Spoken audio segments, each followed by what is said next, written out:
Thanks, everyone. We might make a start. Thank you for joining us. I want to acknowledge that we meet on the beautiful and unceded lands traditionally owned by the Wurundjeri people of the Kulin Nation, and pay my respect to elders past, present and emerging. And it is my absolute pleasure. For those of you joining us online, I want to acknowledge all of the lands in which you might be dialing in from on this, what seems like a quite sunny, nice Friday afternoon out there.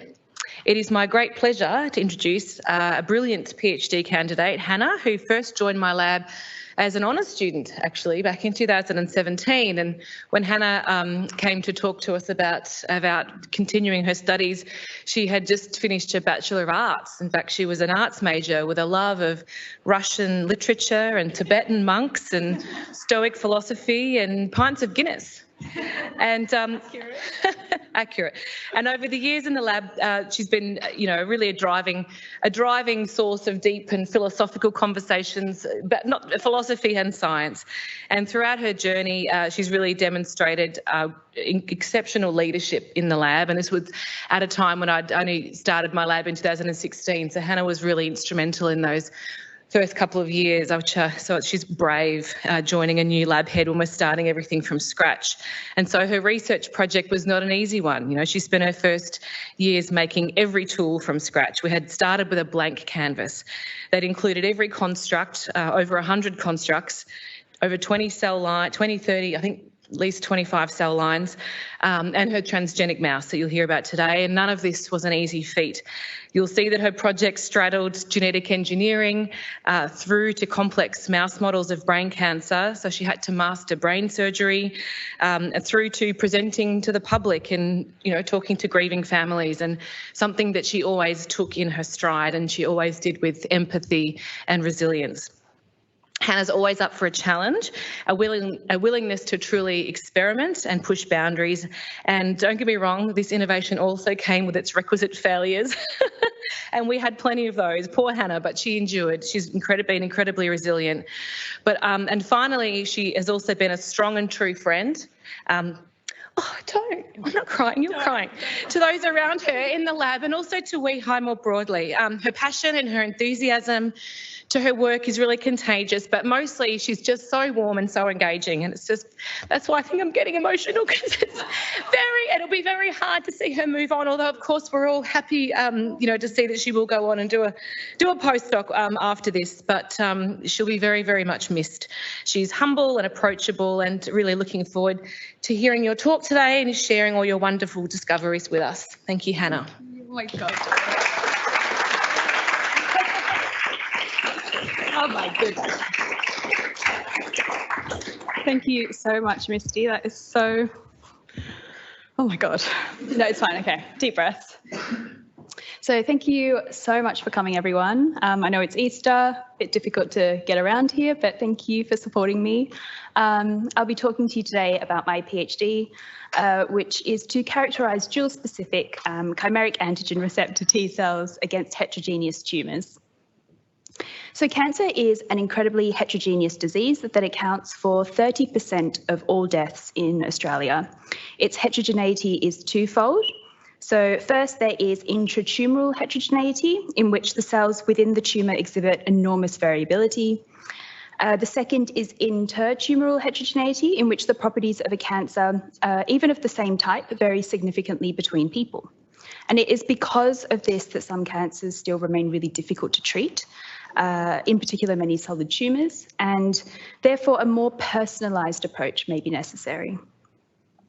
So the immune system can play a really powerful role in fighting cancer, and it's a field of significant interest as there are many different ways of modulating the immune response in order to improve patient outcome.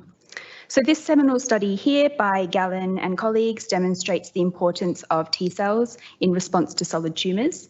So this is looking at a cohort of colorectal tumours where a higher density of T cells, identified by CD3 positivity at both the centre and invasive margins of the tumour, is associated with better disease-free survival. And this is regardless of the stage or severity of cancer progression. And I think this shows really nicely the importance that T cells can have in the anti-tumour immune response. So T cells represent a critical arm of the adaptive immune response involved in the specific and long-term recognition and elimination of pathogens and malignancies. So during the native T cell response, the naive CD4 T cell or the CD8 T cell is activated through recognition of the T cell receptor or TCR to its cognate antigen presented on the major histocompatibility complex or MHC by antigen presenting cells. And then the activated T cell is able to proliferate and differentiate into effector CD4 positive or CD8 positive T cells capable of eliminating infected or malignant cells throughout the body. So put very simply, CD4 positive T cells produce the cytokines and provide help to the cytolytic CD8 positive T cells, which recognize and kill target cells. So very briefly, in the case of cancer, the activated effector CD8 T cells recognize tumor peptide presented on MHC through the TCR complex, and with the help of supporting molecules and various cell surface receptors, this initiates a signaling cascade into the T cell and prompts the release of cytolytic molecules such as perforin and granzyme, which causes tumor cell death. So in recent years, we've seen quite a bit of success in genetically engineering T cells to respond more specifically to tumours. So a CAR or chimeric antigen receptor is a synthetic receptor that can be transduced into patient T cells and allows the killing of tumour cells through the direct recognition of tumour antigen. It consists of a single chain variable fragment or scFv that can be specific for any antigen. This is connected to a hinge providing flexibility to the scFv. This is further connected to the transmembrane domain, a co-stimulation domain such as CD28, and a CD3 zeta tail which provides the kill signal. And this ultimately allows the CAR T cell to recognize and eliminate tumour cells independently from peptide MHC interaction with the TCR. So in the clinic, CAR T cells are generated by first removing blood from the patients, isolating the T cells, engineering them to express the CAR, expanding them ex vivo, and then reinfusing them back into the patient where they can migrate to the tumour site.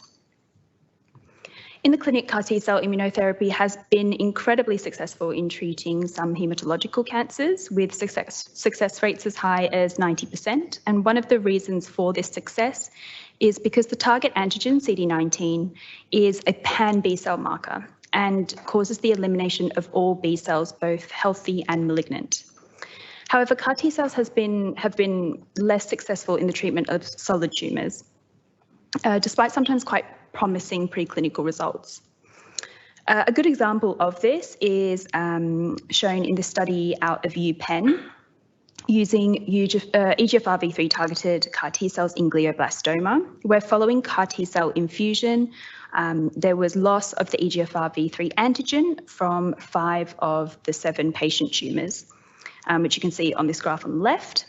However, you can see on the right that after 250 days, nearly all patients nonetheless succumb to disease. And there are many possible reasons for this.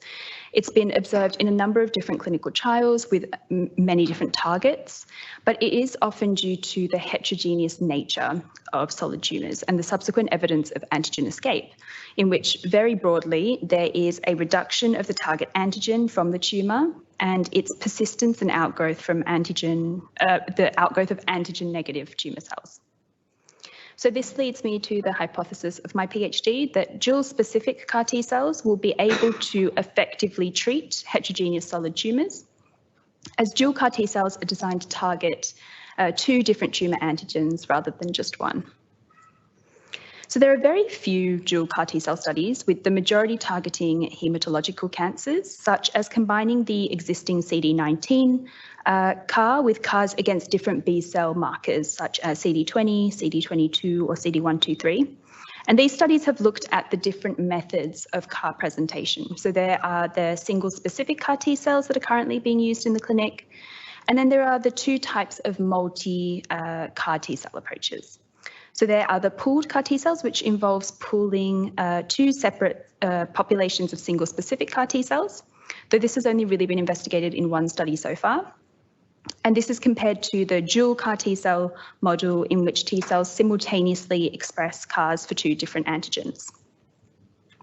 So it's also important to note that there are two forms of antigen heterogeneity as well. So the first are tumour cells which dual express the antigen of interest, which you can see on the left, and the second on the right are a mixed population of tumour cells expressing different antigens, and this more readily reflects what's seen in the clinic. So just to summarise and make that distinction really clear to everyone, so there are both pooled and dual CAR-expressing T cells, as well as pooled and dual antigen-expressing tumour cells, and neither of these have really been fundamentally investigated in the literature. So there are still also a lot of unexplored questions in the field. So as I mentioned, there are very few dual CAR T-cell studies targeting solid tumours.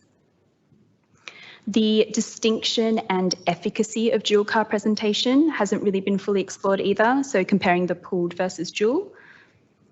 And no studies have really looked at the contribution of CD4 and CD8 CAR T-cell subsets in a dual CAR model. So most studies, in fact, bulk transduce patient T-cells, and this is problematic, especially as cancer patients often have quite skewed CD4 and CD8 CAR T-cell populations, which aren't necessarily optimal for a really robust immune response.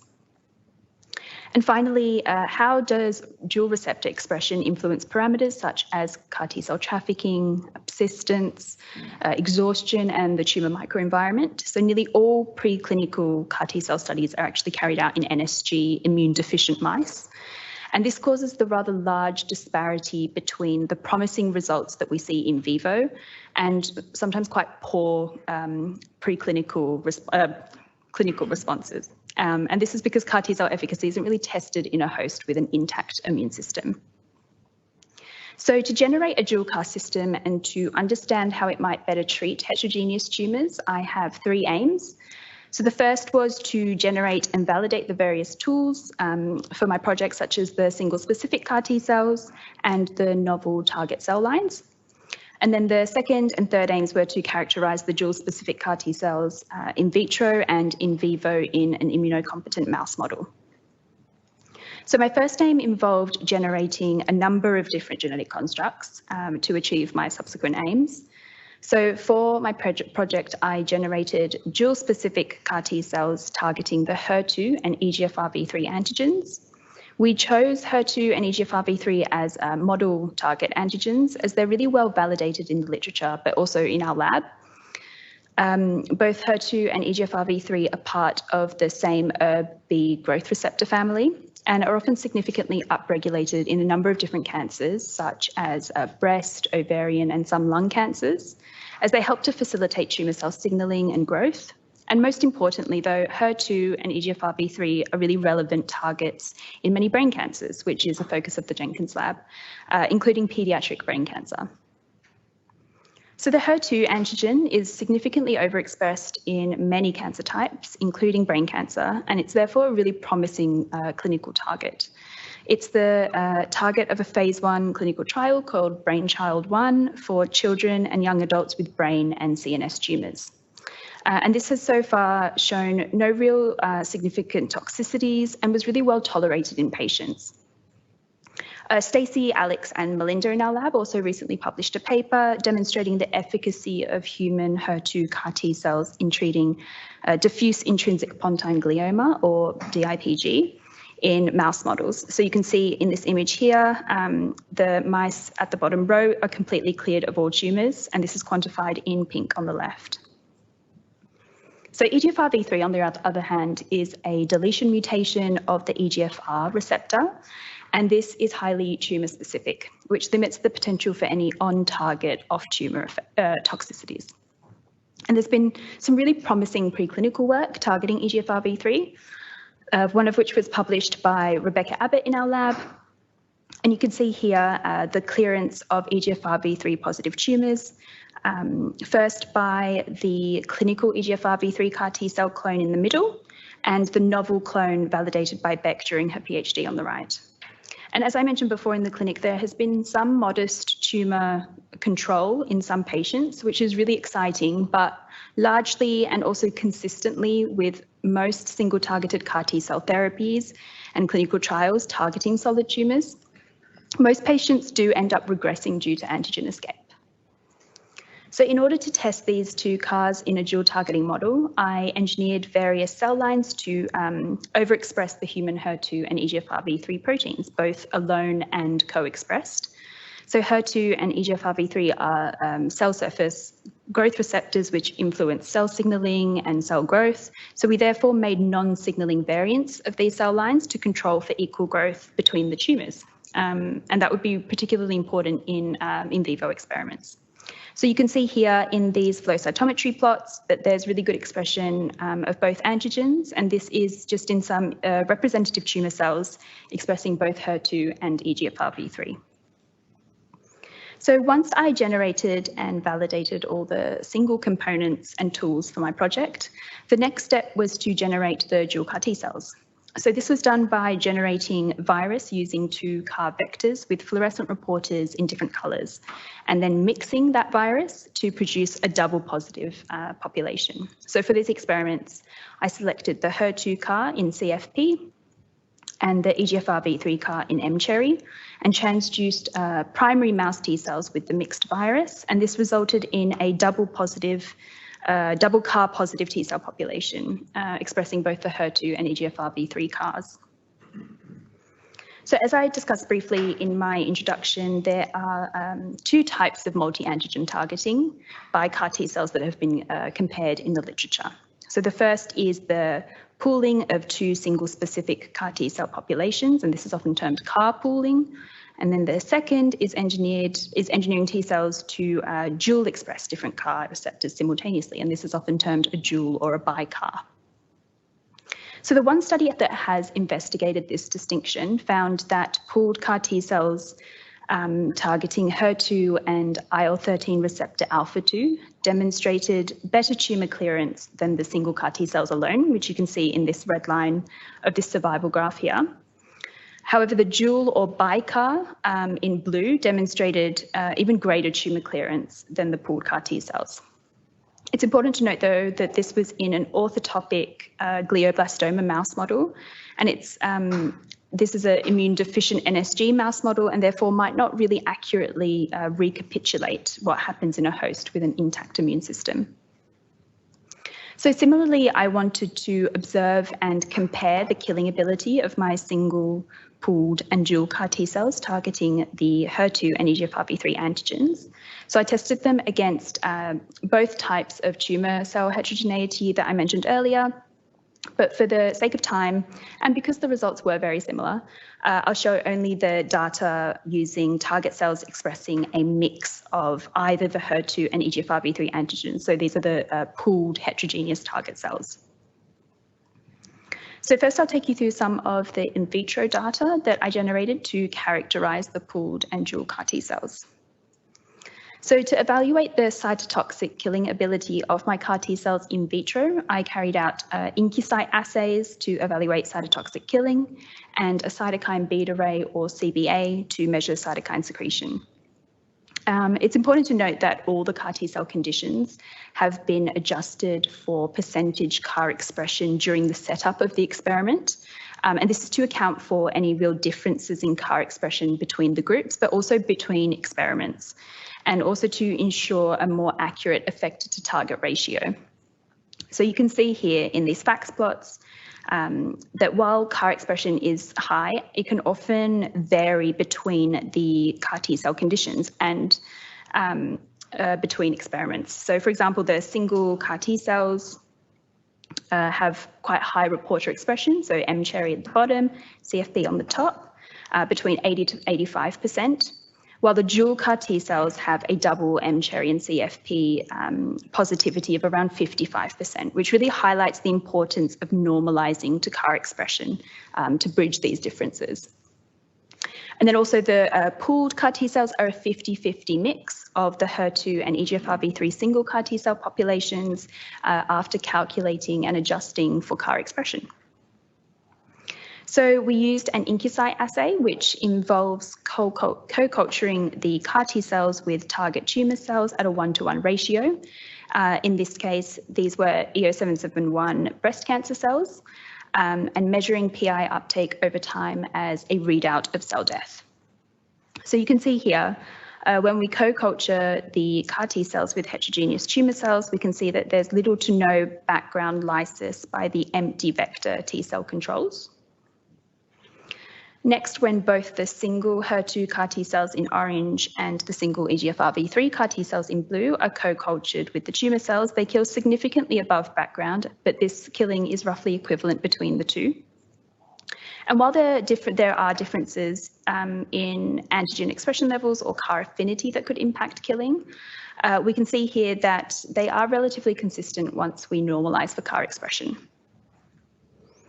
So when the pooled CAR T cells are cultured with the tumour cells, we can see in pink that they exhibit superior tumour cell killing than either of the single CAR T cells.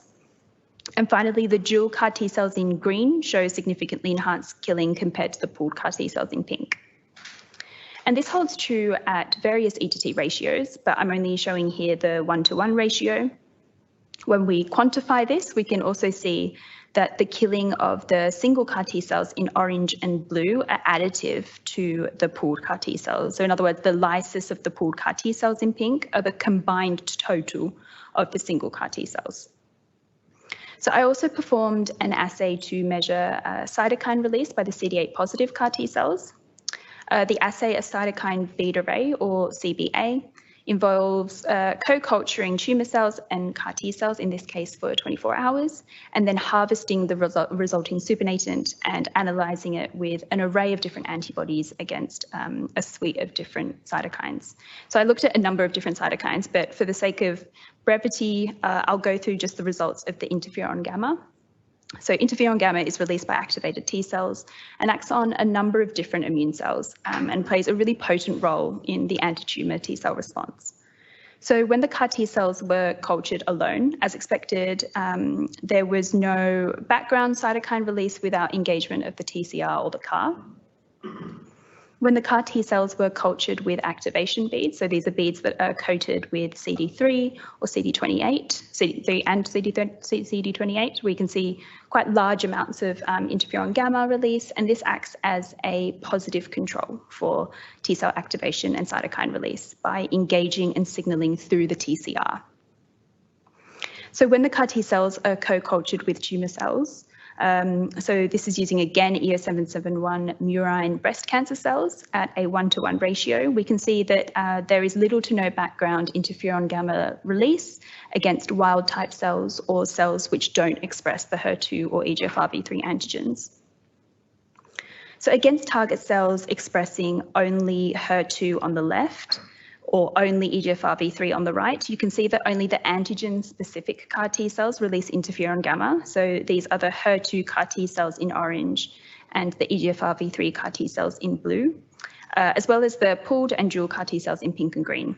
And there was no significant difference between the CAR T cells interferon gamma release between each of the cell lines.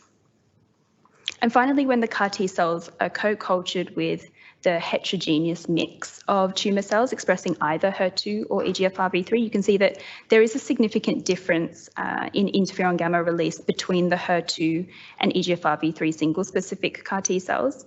And this can be caused by a number of different factors, such as differences in antigen density or CAR density, differences in binding affinity and or avidity.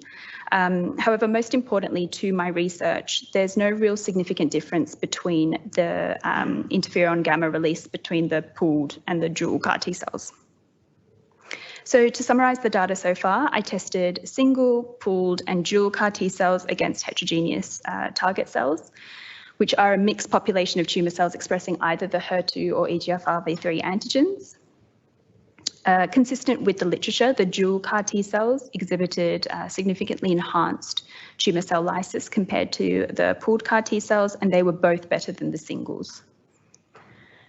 The HER2 and EGFRV3 CAR T cells produced different amounts of cytokines, but there were no real significant differences in cytokine release between the pooled and dual CAR T cells.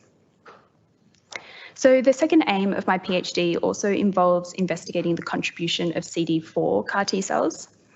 There's an increasing body of literature that has looked at the contribution of CD4 CAR T cells to the efficacy of CAR T cell treatment. And most preclinical studies don't really take into account the T cell subsets that are present in the CAR T cell population. And they're usually just bulk transduced T cells. And no study to date has looked at CD4 and CD8 CAR T cell subsets in dual CAR T cells. So a few studies have investigated this contribution and have found that the inclusion of both CD4 and CD8 CAR T cells result in better and longer tumour clearance in vivo compared to CD8s alone. The CD4 CAR T cells have been shown to adopt cytotoxic functions and facilitate tumour clearance. And some studies have even shown that CD4 positive CAR T cells are sufficient and can sometimes even outperform CD8s or a mixed CD4-CD8 CAR T cell population. And this can be seen quite nicely in this study from the lab of Christine Brown, which shows in red that CD4 CAR T cells alone are sufficient to ensure tumour-free survival. And this is using an IL-13 receptor alpha-2 CAR T cell model in an orthotopic glioblastoma mouse model. However, we don't really fully understand the mechanisms of how a CD4 alone effector population can mediate such a potent tumour clearance. And it may depend on a combination of cytotoxicity or cytokine release. In addition, other studies haven't really shown this same dependence on CD4 CAR T cells, and therefore their roles in tumour clearance haven't really been fully characterised. So again, using an IncuCyte assay to measure cytotoxic killing, I used a 1-to-1 mix of non-antigen-specific empty vector T cells and antigen-specific EGFRv3 CAR T cells against EGFRv3 expressing tumours to answer this question. So predictably, we can see that when the CAR T cells are not antigen specific, there is no detectable cytotoxic killing. When only the CD4 positive T cells are antigen specific and express the EGFRv3 CAR, we can see that the CD4 positive CAR T cells do actually exhibit a small amount of cytotoxic killing. When only the CD8 positive T cells express the EGFRv3 CAR, we can predictably see that the cytotoxic killing of the tumour cells increases significantly. And finally, when both the CD4 and CD8 CAR T cells are antigen specific and express the EGFRv3 CAR, this cytotoxic killing increases significantly further. So when we quantify these results, you can clearly see that there's no real difference between cytotoxic killing when the antigen-specific CD8 and CD4 CAR T cells are cultured in the same well, compared to when they're mixed with non-antigen-specific empty vector T cells. And this suggests that the increased cytotoxic killing is due only to the combined antigen-specific functions of both CD8 and CD4 CAR T cells. So this in vitro data I've presented could have some really interesting implications in vivo, as the third aim of my PhD is to interrogate the efficacy of the single, pooled and dual targeting CAR T cells in an immunocompetent mouse model, using the adoptive transfer of both CD8 and CD4 CAR T cells. So in the literature, there are very few CAR T cell studies using immunocompetent mice. In fact, nearly all preclinical CAR T cell studies are carried out in NSG mice, and this makes sense as immune deficient NSG mice allows the growth of human tumours or tumours expressing human proteins without immune rejection. And as I've said before, this causes the rather large disparity between the promising results we see in vivo and the poor clinical responses because CAR T cell efficacy isn't tested in a host with an intact immune system. So therefore, in collaboration with the CRISPR facility here at WEHI, we generated a new immunocompetent mouse model which expresses human HER2, human EGFRv3 and OVA under the control of the rat insulin promoter or RIP into the ROSA26 locus. And this allows the mouse called the RHEO mouse to be tolerized to these human proteins, allowing the growth of EGFRv3 and HER2 expressing tumours without rejection in an immunocompetent setting.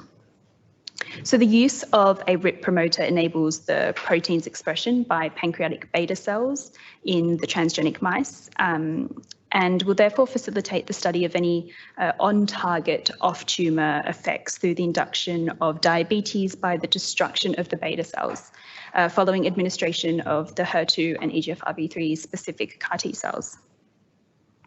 So with assistance from histology at WEHI, we wanted to determine whether our proteins of interest have been successfully expressed in the RHEO mouse pancreas. So on the left here, you can see using H&E, these clusters of cells in the pancreas, and these are the pancreatic islets. So the majority of these islets are made up of beta cells, which are responsible for secreting insulin and is under the control of the RHEO1 promoter, which is where we have expressed our RHEO construct. And on the right, you can see in brown that the human HER2 protein is specifically expressed in these cells. And we're currently working with histology to detect the EGFRB3 protein in a similar way. And while I haven't shown the data here, we've also observed increased interferon gamma release when the RHEO pancreas is co-cultured with over-specific OT1 T cells. So we next wanted to establish that tumour cells expressing the human HER2 and EGFRB3 proteins could successfully grow in vivo in the RHEO mice. And so as you can see here, both EGFRB3 and HER2 expressing EO771 tumours grow really nicely and consistently subcutaneously in the RHEOs. And this really confirms that definite tolerance to these antigens has been established, especially as these same cell lines are completely rejected in wild-type black 6 mice, which you can see in these flat lines here. And it's also important to note that, as I mentioned earlier, the cell lines I've generated are truncated or non-signalling in order to control for tumour growth. And as you can see here, both cell lines have quite similar growth curves and reach ethical endpoint at around day 12 to 15. So when we take these subcutaneous tumours at ethical endpoint and then analyse them for antigen expression, it's clear that the antigen expression of both HER2 and EGFRB3 is largely maintained. So compared to the antibody staining of the same cells in culture on the left, you can see on the right that both HER2 and EGFRB3 expression is largely maintained. I've shown FACS plots of 2 representative mouse tumours here. And the maintenance of antigen expression on these tumours at endpoint really confirms that tolerance has been achieved and the tumour growth isn't a consequence of the outgrowth of antigen-negative tumour cells. So similarly, we wanted to determine whether intracranial tumours would also grow in the RHEO mice. So here you can see the CT2A tumour cell line, which is a mouse glioma cell line, expressing the human HER2 protein, and it grows quite consistently intracranially, which is really great and reaches ethical endpoint by week 4 post-tumour implantation. We can also see that the CT2A tumour cells expressing the human EGFRB3 protein also grows consistently intracranially. And so as both the HER2 and EGFRB3 expressing tumours grow in the RHEOs, we were then able to use the RHEOs to test the efficacy of the dual targeting CAR T cell system. So the in vivo experimental plan involved injecting the RHEO mice with tumours expressing a mixed 1-to-1 population of CT2A tumour cells expressing either the HER2 or EGFRB3 proteins. Then 1 week later, in order to make space for the CAR T cells, we lymphodepleted these mice with total body irradiation, and then 1 day later, the mice received the CAR T cells. So this was followed by 3 days of IL-2 supplementation, and their tumour size was measured weekly via IVUS imaging to detect the bioluminescent tumour cells. And then the circulating CAR T cells in the blood were monitored with weekly bleeds and FACS analysis.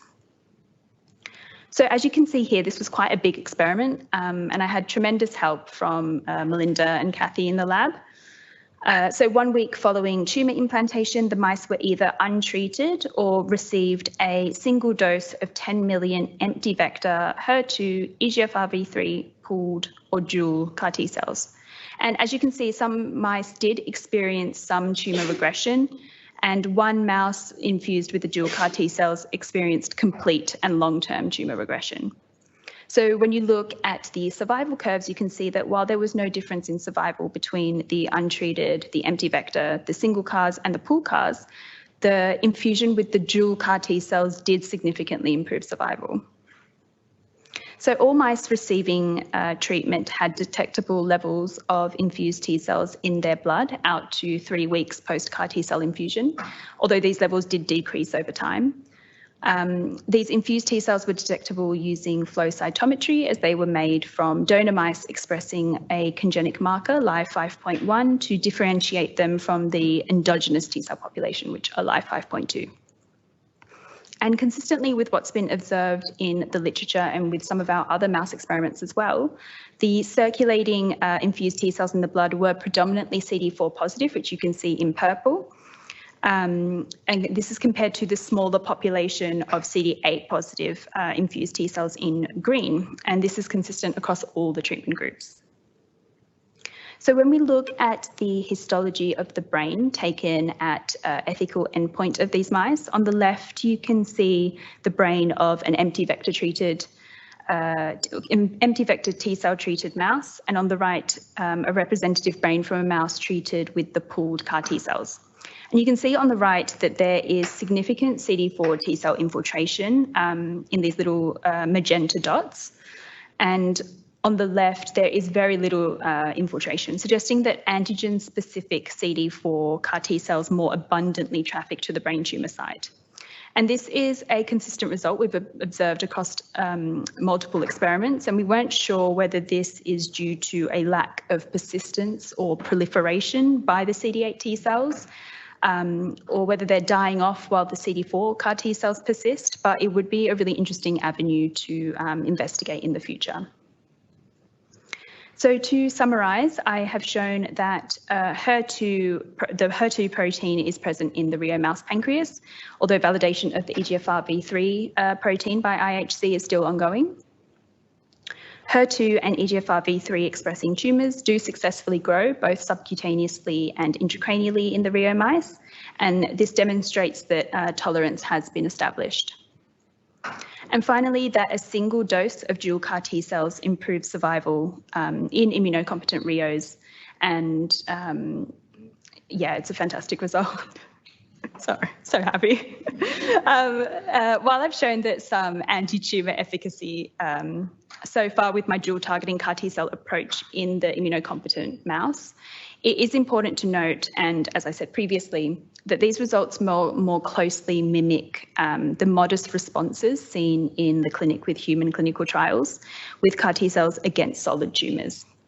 So I think it really demonstrates the importance of testing CAR T cells in models with an intact immune system to avoid some of the failures that we see when CAR T cells are taken from preclinical studies in immune deficient mouse models and then taken into clinical trials. So due to the inherent heterogeneous nature of solid tumours, it may be necessary to utilise a more holistic and multi-pronged approach. So I've shown so far that single targeted CAR T cells are insufficient in clearing the entirety of a solid tumour when the antigen is not ubiquitously expressed, and this is very often the case in the clinic. I've also shown that dual targeting CAR T cells can improve the likelihood of eliminating heterogeneous tumours and really highlights the importance of achieving good coverage of the tumour by identifying the best candidates for antigen targeting. And this is why the pipeline the Jenkins lab has developed in identifying novel antigen targets from patient samples is so critical. So the identification of these new targets can be combined with new advances in CAR engineering to produce a really optimal anti-tumour response. So for example, altering the intracellular domains by modifying or adding co-stimulatory domains, such as the second and third generation CARs. We can also change the transmembrane domain or alter the extracellular domain to change or improve the method of interaction with the antigen. So I won't go through these in any real detail, but just to show you that there are so many variations and possibilities to CAR engineering that are currently being investigated. So even in the emerging field of dual targeting CAR T cells, different strategies of multi-antigen targeting have also been explored. So there are the dual targeting approaches like the dual CAR strategy that I've used in my project on the left, but there are also others such as a tandem or TAN CAR in the middle, or on the right, a bispecific T-cell engager or BiTE secreting CAR. And this is a field that's really exciting, but also moving towards targeting 3 or more antigens sometimes, which may provide even greater efficacy. So in fact, there's a phase 1 clinical trial currently being planned called Brainchild 4, which is a quad CAR T-cell study targeting 4 different antigens for brain or CNS tumours. But it also may be necessary to combine this multi-antigen targeting approach with other combination therapies, such as checkpoint blockades targeting exhaustion markers, such as PD-1 on the CAR T cells, or biological drug therapies targeting other immune markers, such as CD137, to further enhance CAR T cell efficacy and achieve tumour regression. So I won't go into this experiment in too much detail as it's currently ongoing, but again, with the help of Melinda and Kathy, we've observed some quite exciting results with the addition of the anti-CD137 monoclonal antibody in combination with the dual CAR T cells. And we see complete tumour clearance across all mice in the treatment group, which you can see here on the green, in the green on the left with the quantification of the bioluminescent tumour growth. And on the right in the survival curve. So the administration of the anti-CD137 monoclonal antibody treatment can be very beneficial. It acts on a number of different immune cells in the body, one of which is activating T cells, both endogenous and the infused CAR T cells as well. And this results in a really potent and synergistic anti-tumour response. So it's very likely that a combination therapy such as this may be necessary to achieve lasting clinical benefit. Oh, so thank you. Okay, hold on. Water time. So I really just want to first thank my supervisors, Misty and Ryan, and also embarrass them with the pictures I'm about to put up. Yeah. So Misty, I know, isn't that one great? For the last 5 years, you've been a bottomless ocean of support and love and friendship and generosity. And I've learned really like just everything from you. Joining your lab 5 years ago, I didn't know that I could work in a team that was so fun and so supportive. And I think it really does emanate out through to us from you. So thank you so much. Ryan, you've held my hand from day one, from those stupid days when I still found cell counts very fun, which is immortalised on the TC fridge. Thank you so much for all your help and your patience and our chats about science and life, and I've really appreciated it, so thank you. To the lab, thank you all so much. We all have so much fun together, and you're all such incredible people and incredible scientists, and it's really been such a privilege. I could probably speak for another hour just to thank each of you in turn, but in particular, I'd like to thank Kathy and Melinda for all your help. With our intracranial surgeries and our mouse days and mouse experiments, which are always so fun and where the vibes are always high. So thank you to my PhD committee, Melissa, Phil and Kate, for years of support and advice, particularly through COVID. Thank you to Kim and Jackie, our division coordinators, as well as some of the really fantastic people and labs around WeHi who have helped us. The Immunology Division, too, has been such a privilege to be a part of. Everyone is always so kind and unfailingly supportive. I particularly want to emphasise how incredible the support services here are here at WeHi. The wonderful techs in the animal facility, without whom none of my experiments would run half as smoothly. the FACS facility as well, histology, MAGEC, the wonderful people at education, and of course our funding bodies, in particular the Isabella and Marcus Foundation.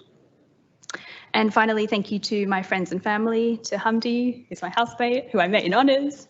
And thank you to all of you for coming. Thank you so much.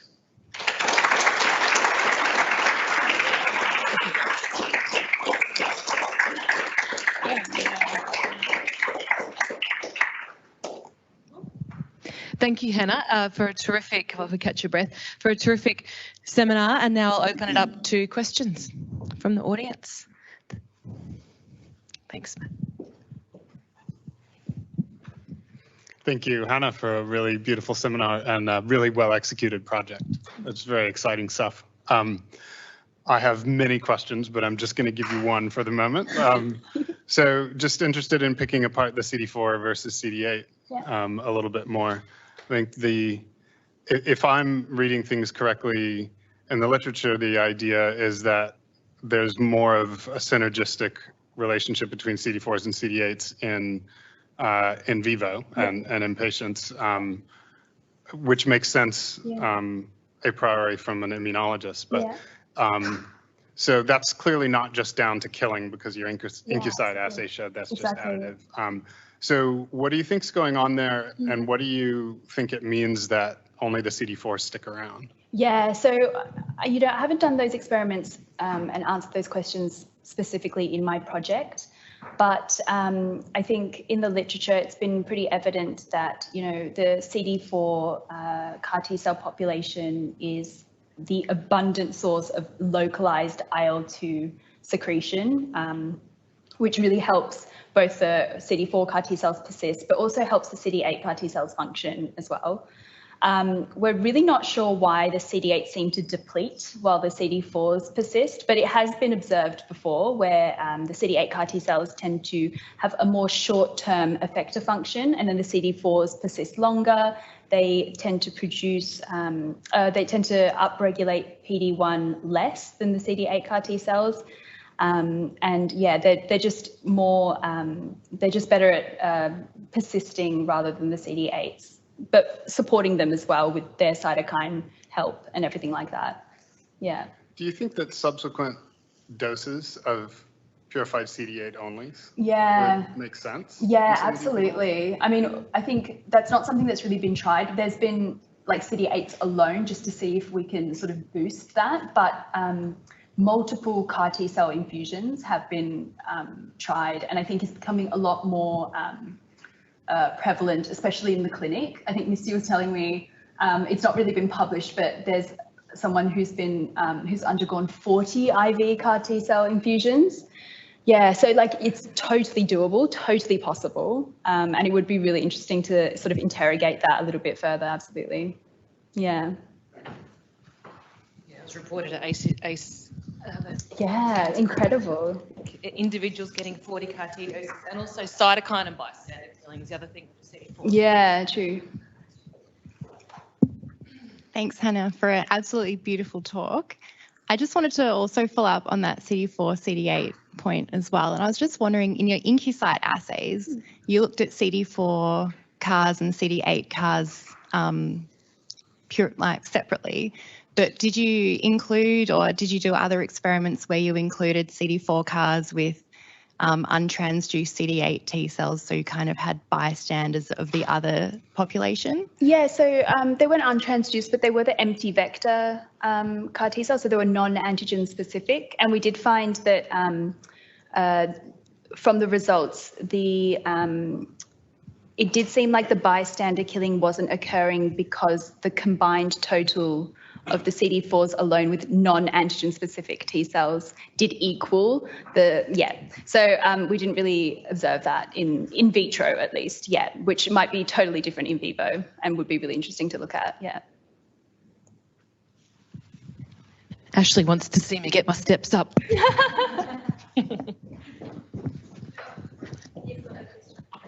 Well, who was first?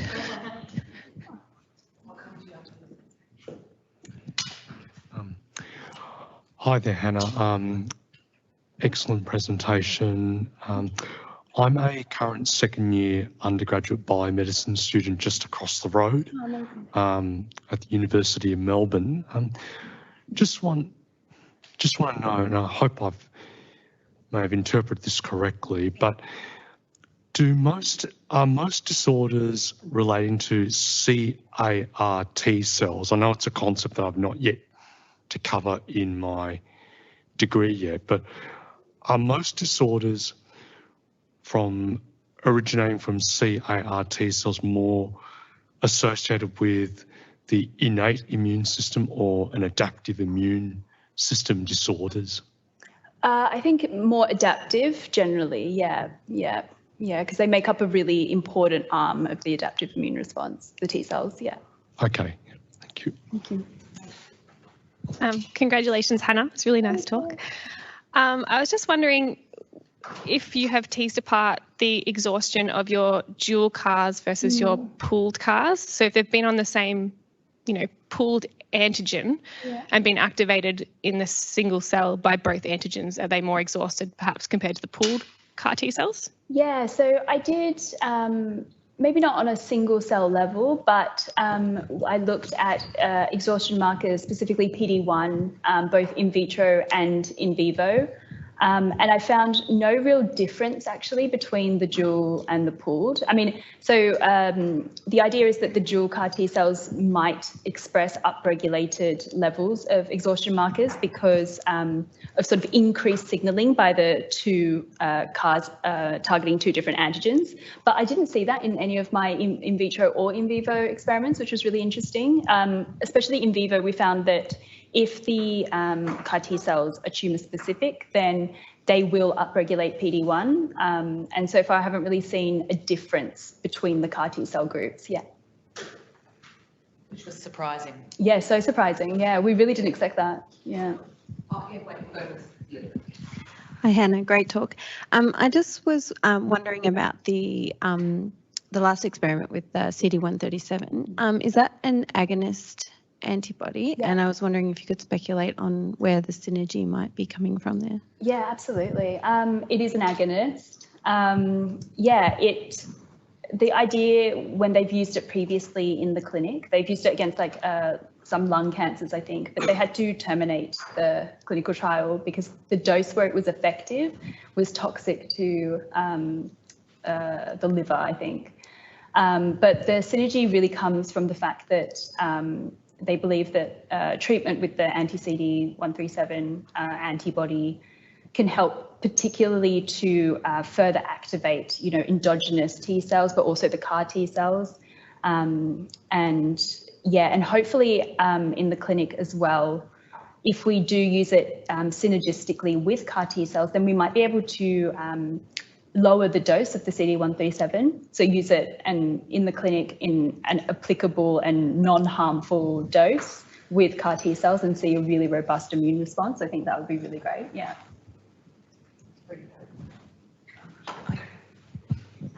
Great talk, Han. Just following up on that, it was interesting how with your just anti-CD137 treatment, they seem to kind of drop off at day 40 and kind of succumb back to tumours, whereas the ones which were with the pooled CARs kept going. Do you think there's a window of opportunity with the way you can deliver that as well, in addition to less? Do you know exactly how they're working together in terms of timing? Yeah, no, we haven't really, teased that apart yet. But yeah, that's a very good point. We find that, once we give 3 doses of the CD137, and then as soon as we stop the doses, it's like the sort of selective pressure is lifted from the tumours, and then the ones that aren't completely eradicated by the treatment do tend to outgrow. But it would be really interesting to see the kinetics and timing of that. Yeah, absolutely. Well done.